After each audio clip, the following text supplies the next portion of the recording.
আপনার মধ্যে রহমতের বাড়িধারা এত বেশি, আপনি হ্যাঁ বললে শরীয়তের হুকুম হালাল হয়ে যায়, আপনি না বললে শরীয়তের হুকুম হারাম হয়ে যায়। আবার আপনি আঙ্গুল তুললে চাঁদ দুই ভাগ হয়ে যায়, জমিন থেকে পা তুললে আপনি আকাশে মেরাজে চলে যান। কি স্ট্যাটাস! কুড ইউ ইমাজিন কি স্ট্যাটাস আল্লাহ ওনাকে দিয়েছে। উনি হ্যাঁ বললে এটা হালাল, কারণ কোনটা হালাল কোনটা হারাম এটা ওনার কাছ থেকে জেনেছে। উনি যদি বলে ইয়েস, করতে পারবেন আপনারা, হালাল, কোটি কোটি মানুষের জন্য পারমিসিবল, লিগ্যাল।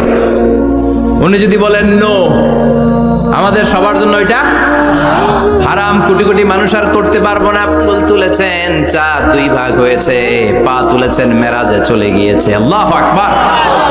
তার মানে এমন নবী যে নবীর হা এবং না এগুলো শরীয়তের দলিল, ঠিক কি না? এ নবী এমন নবী, এ নবীরে বাদ দিলে কোরআন বোঝা যায় না, এ নবীরে বাদ দিলে হাদিস বোঝা যায় না, এ নবীরে বাদ দিলে নামাজ বোঝা যায় না, ঠিক কি না? কারণ কেমন করে নামাজ পড়তে হবে এই নবী আমাদেরকে হাতে কলমে শিখিয়েছে। সল্লু কামা রাআইতুমুনি উসাল্লি, আমি যেমনি সালাত পড়ি তেমনি পড়ো। বিশ্বনবী যেমন শিখিয়েছেন তার বাইরে অন্য কোন নিয়মে সালাত পড়লে হবে নাকি? কথা বলেন। ফজরের সালাত 2 রাকাত, আপনি যদি পড়েন 3 রাকাত, কবুল হবে নাকি? 4 রাকাত পড়লে, 6 রাকাত, 12 রাকাত এরকম পড়লে মায়ের আসানা নাই, কবুল হবে না। অনেক বেশি পড়েছেন, সময়ও দিয়েছেন বেশি, কবুল হবে না। কেননা বিশ্বনবী যেভাবে শিখিয়েছে ওইভাবে পড়েন নাই তো, ঠিক কি না? আবার বিশ্বনবী যেমন রোজা রেখেছেন তেমন রাখতে হবে। কেমন করে রোজা রাখতে হয় বিশ্বনবী শেখালেন। ফজর থেকে শুরু করে সন্ধ্যা পর্যন্ত রোজা রাখবেন। আপনি সকাল থেকে শুরু করে আসর পর্যন্ত রেখে আসরের পরে ইফতারি করলে হবে নাকি? কথা বলেন। কারণ বিশ্বনবীর পদ্ধতিতে হয় নাই। আবার এই নবীকে বাদ দিলে হজ বোঝা যায় না, কেননা এই নবী কেমন করে হজ করতে হয় আমাদেরকে শিখিয়েছেন। বিশ্বনবী ওনার পুরো জীবনে 4টা উমরা করেছেন, একটা মাত্র হজ করেছেন। আর বলেছেন খুযু আন্নী মানাসিকাকুম, কেমন করে হজ করতে হয় আমার কাছ থেকে তোমরা শিখে নাও। হজের সিস্টেম কি আমার থেকে শিখে নাও। মাত্র একবার হজ করেছেন, তাতেই হজের সব আহকামগুলো আমাদের কাছে ক্রিস্টাল ক্লিয়ার, স্বচ্ছ কাচের মতো, স্ফটিক কাচের মতো, স্বচ্ছ পানির মতো এত সুন্দর তিনি বর্ণনা দিয়েছেন। এই বর্ণনার উপর ভিত্তি করে লক্ষ লক্ষ মানুষ গোটা বিশ্ব থেকে কাবার প্রান্তরে জমা হয়, ঠিক কিনা? মাসাবাতান লিন্নাসি ওয়া আমনা, গোটা বিশ্বের মানুষের মিলন কেন্দ্র।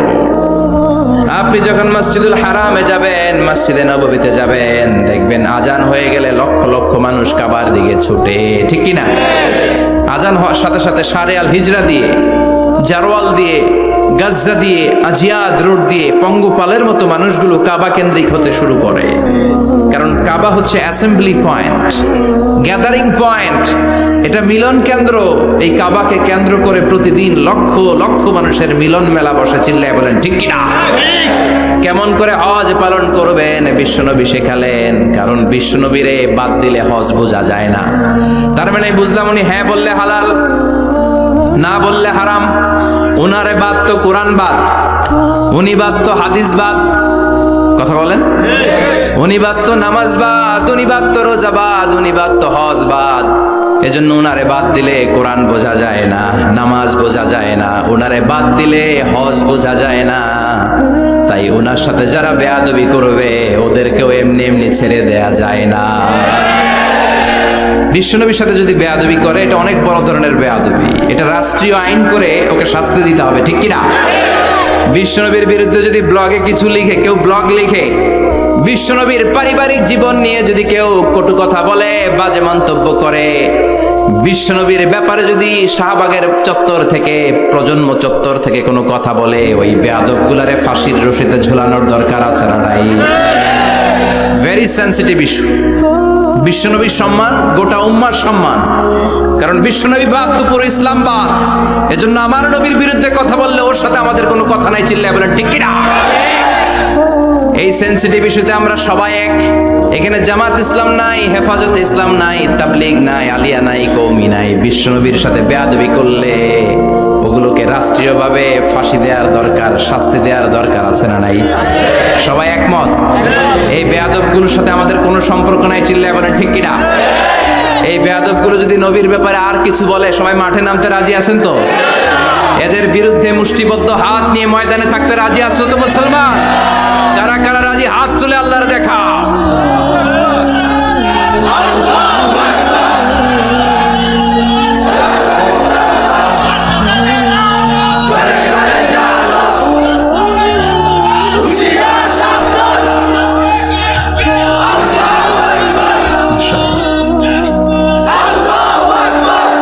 আল্লাহ তুমি কবুল করো।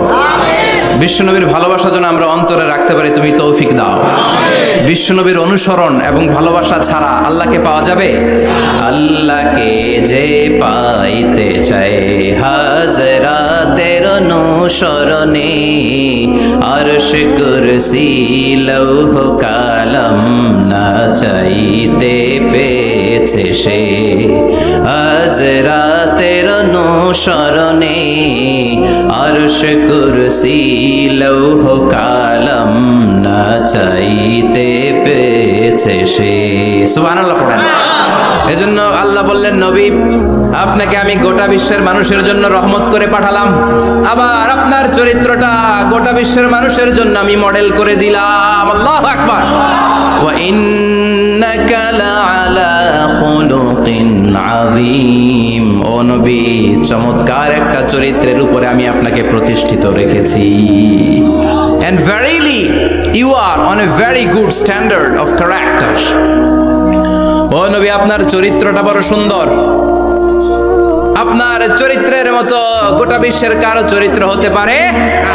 পা থেকে মাথা পর্যন্ত বিশ্বনবীর চরিত্রে একটা কালো দাগ বসানোর মতো ক্ষমতা কারো আছে নাকি?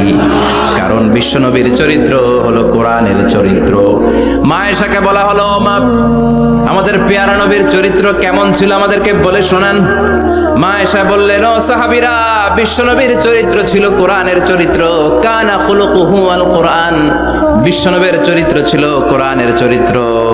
পুরো কোরআনে 30 পারাতে থিওরিটিক্যালি যা বলে শোনানো হয়েছে, বিশ্বনবীর জীবনীতে চরিত্রে প্র্যাকটিক্যালি ওই সব কিছু করে দেখানো হয়েছে।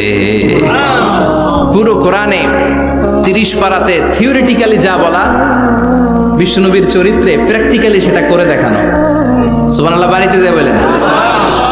আবার বিশ্বনবীর আরেক স্ত্রী উম্মে সালামা বলতেন, ইনদামা ইয়ামশি রাসূলুল্লাহি আলাল আরদি কাআন্নাল কুরআনা ইয়ামশি আলাইহি। যখন বিশ্বনবী রাস্তার উপর দিয়ে হেঁটে যেত, মনে হয় কোরআন শরীফটা রাস্তার উপর দিয়ে হেঁটে হেঁটে যায়। কোরআনুল কারীম রাস্তা দিয়ে হেঁটে হেঁটে যাচ্ছে, মনে হচ্ছে যে এটা বিশ্বনবী নয়, এটা জীবন্ত কোরআন। পড়েন আল্লাহু আকবার। এজন্য এই নবীকে আল্লাহ এমন স্ট্যাটাস দিয়েছেন, পৃথিবীর কোন নবীকে তেমন স্ট্যাটাস দিয়েছে নাকি? এ নবীকে আল্লাহ এমন মর্যাদা দিয়েছে, গোটা বিশ্বের কাউকে এমন মর্যাদা দিয়েছে নাকি? এমন কিছু গুণাবলী, ক্যারেক্টারিস্টিক্স আল্লাহ বিশ্ব নবীকে দিয়েছে, পৃথিবীর কোন নবীকে সেগুলো দেয় নাই। সুবহানাল্লাহ। খুশি না বেজার? খুশি তো সবাই। কি দিয়েছেন, কি স্পেশাল এক্সট্রা স্ট্যাটাস আল্লাহ তাআলা বিশ্ব নবীকে দিয়েছেন আমরা শুনি।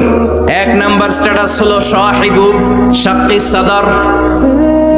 বিশ্ব নবীর সিনা চাক হয়েছে, পৃথিবীর কোন নবীর সেটা হয় নাই। সুবহানাল্লাহ। 2 বার হয়েছে এটা বিশ্ব নবীর জীবনে। হালিমাতুস সাদিয়ার বাড়িতে যখন দুধ পান করতে গিয়েছিল তখন হয়েছিল, আবার মেরাজের রাতে হয়েছিল। উম্মে হানির ঘর থেকে চলে সাইয়েদনা জিবরাইল বিশ্বনবীকে হাতিমে কাবায় শুইয়ে দিলেন। এরপর গলার নিচ থেকে শুরু করে নাভি পর্যন্ত বুকটা কেটে ফেললেন, বিশ্বনবীর হৃদয়টাকে বের করলেন, জামজামের পানি দিয়ে ধৌত করলেন, আবার পেটের ভেতরে হৃদয়টাকে ঢুকিয়ে দিলেন। দিস ইজ কল্ড শাক্কে সাদার। উর্দু ফার্সিতে বলে সিনা চাক, ইংরেজিতে বলে ওপেন হার্ট সার্জারি। সুবহানাল্লাহ পড়বেন না?